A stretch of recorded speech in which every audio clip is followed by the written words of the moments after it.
Ayaw pa awat ng pagtaas ng presyo ng krudo. Tuwing may gera na lang sa Middle East, ganito tayo.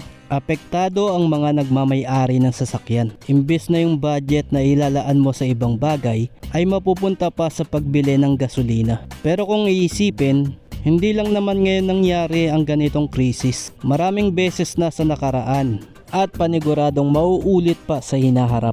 Kaya mas maganda ay may sasakyan tayo na pwedeng gamitin magkaroon man ng oil crisis. Mabuti na lang at nasa panahon na tayo na uso na ang electric vehicles. Hindi man kasing layo ng sasakyang de gasolina ang kayang iandar nito, ay napaka-convenient pa rin ito sa maraming bagay. Ipinapakilala ko sa inyo ang Betronics e-bike. Meron silang e-bike scooters, 3 wheels at 4 wheels. Meron ding electric cargo tricycle na pwede pang negosyo.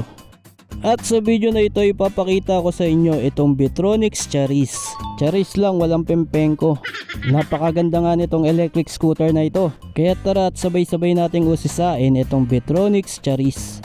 Naka naked handlebar, digital dashboard na nagpapakita ng kailangang information, kagaya na lang ng battery gauge.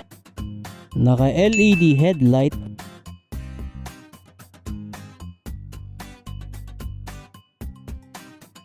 Naka 3.010 tubeless tires, harap likod nga yan. Front disc brake at rear drum brake. Telescopic fork ang front suspension at dual shock absorber naman ang rear suspension. Malambot at malapad ang upuan with backrest pa nga yan para sa angkas. Merong malalim na under seat compartment. Ito yung pinaka breaker. Ito yung storage. At maganda rin yung design ng taillight nito. LED na nga rin yan. Meron din itong mga reflectors para sa added visibility kapag gabi. Malawak ang space sa legroom. Meron din itong USB charging port para sa pag-charge ng device. Utility packet, footrest para sa back ride. Narito naman yung mga switches. Sa left switch meron itong horn button, turn signal switch at beam switch. Sa right switch meron itong park and repair switch, headlight switch at syempre pa yung power selection switch na 1, 2 and 3. Ito nga ay naka 60 volts, 800 watts motor, lead acid batteries. Sa charging time na 5 to 6 hours ay kayang tumagal nito ng 60 km range. Sa bilis naman ay kaya nitong umandar ng hanggang 45 km per hour.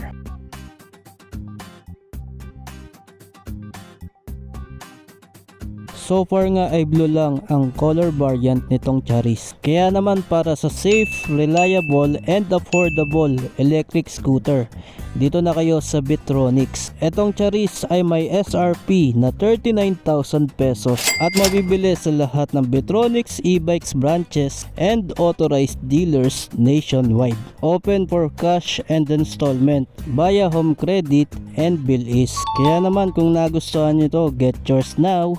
Anong masasabi nyo dito sa Betronics Charis? Nagustuhan nyo ba ito? I-comment nyo na yan sa ibaba. Huwag nyo kalimutang i-like and share itong video dahil napakalaking tulong nga yan para sa aking channel. Maraming salamat sa inyong panonood at kita-kits ulit tayo sa mga susunod ko pa na videos.